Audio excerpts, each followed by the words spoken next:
وہ غلام ابن غلام تھے، مگر اسلام نے انہیں دنیا پر حکومت کرنے والوں کا سردار بنا دیا۔ غلامی سے سرداری تک کا یہ سفر کرنے والا شخص کون تھا جو کہ غلام تھا؟ غلام کا بیٹا تھا، لیکن بڑے بڑے سردار اس کے ہاتھ چومتے تھے۔ وہ شخص کوئی اور نہیں بلکہ عاشق زلف رسول حضرت بلال حبشی رضی اللہ تعالیٰ عنہ تھے، جن کے متعلق خود رسول صلی اللہ علیہ وسلم نے ارشاد فرمایا تھا کہ بلال اس قدر اچھا آدمی ہے، وہ تمام موزنوں کا سردار ہے۔ حضرت بلال کا پورا نام بلال ابن رباح الحبشی تھا۔ آپ کے والد رہا حبشہ کے رہنے والے تھے۔ حبشہ ملک عرب کے مغرب میں آباد ایک افریقی ملک ہے، جہاں کے لوگوں کا رنگ عموماً سیاہ ہوتا ہے، لہٰذا حضرت بلال کا رنگ بھی سیاہی مائل تھا۔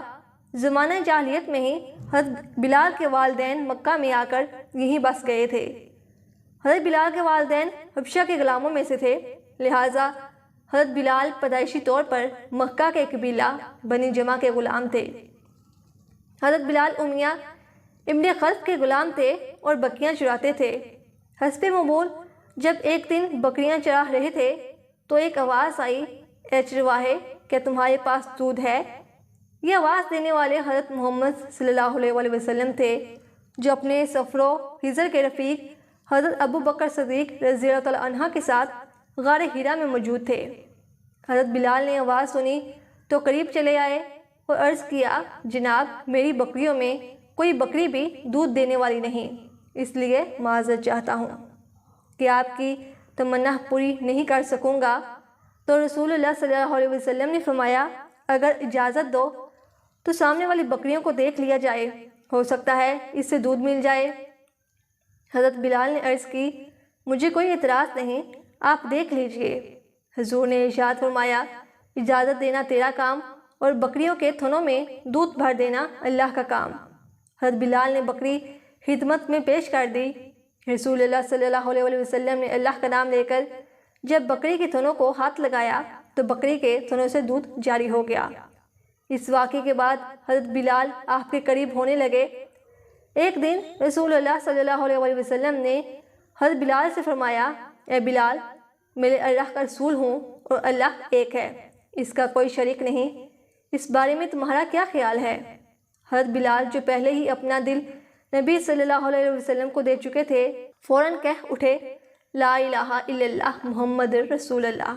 بس اسی دن سے حضرت بلال حضور کی محبت کے ایسے اسیر ہوئے کہ آخر سانس تک یہ تعلق قائم رہا۔ حضرت بلال وہ پہلے غلام شخص تھے جنہوں نے مکہ میں اپنا اسلام ظاہر کیا تھا۔ اسلام لانے کی وجہ سے انہیں سخت اذیتیں برداشت کرنی پڑیں۔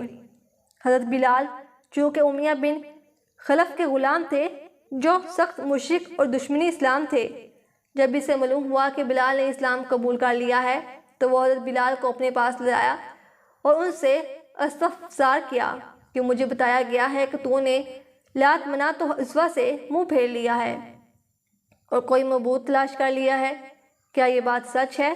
تو بلال حبشی جواب میں فوراً بولے، محمد صلی اللہ علیہ وسلم کے دین حق پر ایمان لے آیا ہوں اور اس اللہ کا معبود حقیقی مانتا ہوں جس نے میرے آقا و مولا محمد صلی اللہ علیہ وسلم کو حق کے ساتھ مبعوث فرمایا ہے۔ امیہ بن خلف نے حضرت بلال کا یہ بے کارانہ جواب سنا تو سر سے پاؤں تک بدن میں آگ سی لگ گئی۔ ایک غلام ہوتے ہوئے اس بے قدر جواب دے دیا، وہ برداشت نہ کر سکا۔ بولا، اس دن سے بعد آ جاؤ ورنہ شدید عذاب سے دو چار کر دوں گا۔ لہٰذا حضرت بلال پر ظلم کا آغاز ہوا۔ تشدد، اذیت، مار پیٹ، بھوک پیاس، ظلم بڑھتا رہا اور حضرت بلال اپنی زبان سے احد احد پکارتے رہے۔ امیہ بن خلف آپ پر بے انتہا تشدد کرتا اور حضرت بلال سے کہتا کہ تو کہے میں لات و عزیٰ پر ایمان لایا، مگر حضرت بلال فرماتے کہ میں لات و منات سے بیزار ہوں۔ تشدد بڑھتا جا رہا تھا۔ بلال حبشی ظلم و ستم اور تشدد برداشت کرتے کرتے بے ہوش ہو جاتے۔ کچھ دیر کے بعد جب ہوش سنبھلتی تو زبان سے احد احد کے نعرے بلند ہوتے۔ عرب کی سرزمین جو اپنی گرمی کی وجہ سے مشہور تھی، امیہ بن خلف حضرت بلال کو اس تپتی ہوئی گرمی میں زمین پر لٹاتا اور آپ کے سینے پر بھاری پتھر رکھتا، آپ کو دیکھتے ہوئے انگاروں پر لٹا دیتا، آپ کے سینے پر بھاری پتھر رکھتا اور چربی پگھل پگھل کر انگارے بچھا دیا کرتی تھی۔ مگر آپ کی زبان مبارک سے عہد عہد کے سوا کچھ نہ نکلتا تھا۔ امیہ آپ کو کہتا، اب بھی تو محمد کے خدا سے باز آ جا، لیکن اسلام اور حضور کی محبت ان کے سینے سے دنیا کی کوئی بھی سخت سے سخت سزا ختم نہیں کر سکتی تھی۔ آپ کے سینے میں عشق رسول کی حقیقی چراغ روشن تھی۔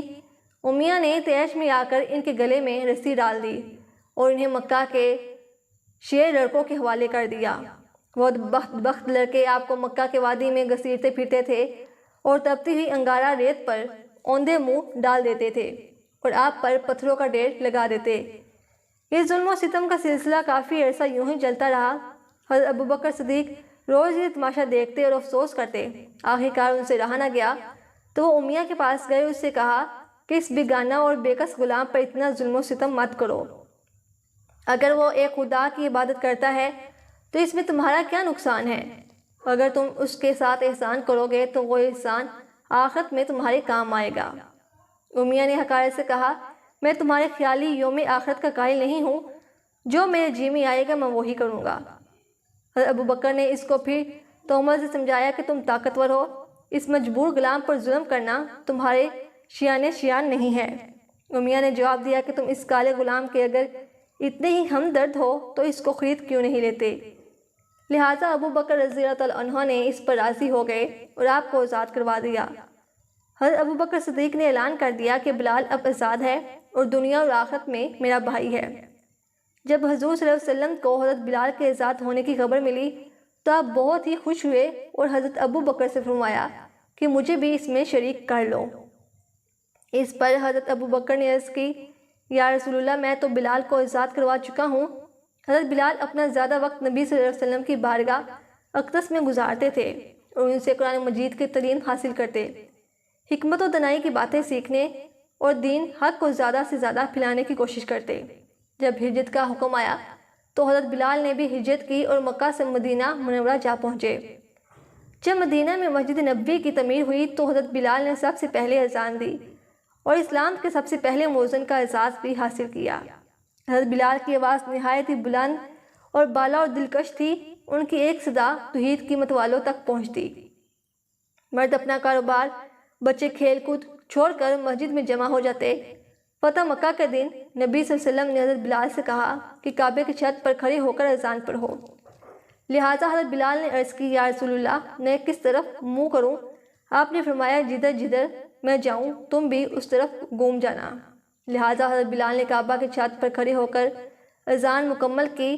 نبی صلی اللہ علیہ وسلم کی وفات کے بعد آپ شام کے شہر حلب چلے گئے، کہتے تھے کہ اب مدینہ میں دل نہیں لگتا۔ حضرت بلال نے ایک رات خواب میں نبی صلی اللہ علیہ وسلم کی زیارت کی۔ آپ نے فرمایا، بلال، ایسی بھی کیا ہے بے رخی کہ ہم سے ملنے کیوں نہیں آتے؟ صبح ہوتے ہی آپ مدینہ کی جانب روانہ ہو گئے۔ جیسے ہی حضرت بلال کی اونٹنی مدینہ شریف میں داخل ہوئی، شہر بھر میں شور مچ گیا کہ مؤذن رسول آ گئے۔ آپ سیدھے رسول پر گئے، لپٹ کر زوروں قطار روئے اور کہنے لگے، یا رسول اللہ، میں حاضر ہوں۔ نماز کا وقت ہوا تو صحابہ نے اصرار کیا کہ آپ اذان دیں تو آپ نے منع کر دیا۔ آخرکار امام حسن اور حسین علیہ السلام کے اصرار پر راضی ہوئے اور اذان شروع کی۔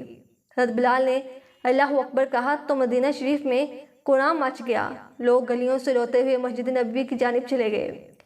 جب شہداء محمد صلی اللہ علیہ وسلم نے کہا تو ممبر رسول کی جانب نگاہ کی، ممبر رسول کو خالی دیکھا تو عشق کھا کر گر گئے۔ یہ حضرت بلال کی زندگی کی آخری اذان تھی۔ سن 20 ہجری کو اس عاشق زلف رسول نے دمشق میں وفات پائی۔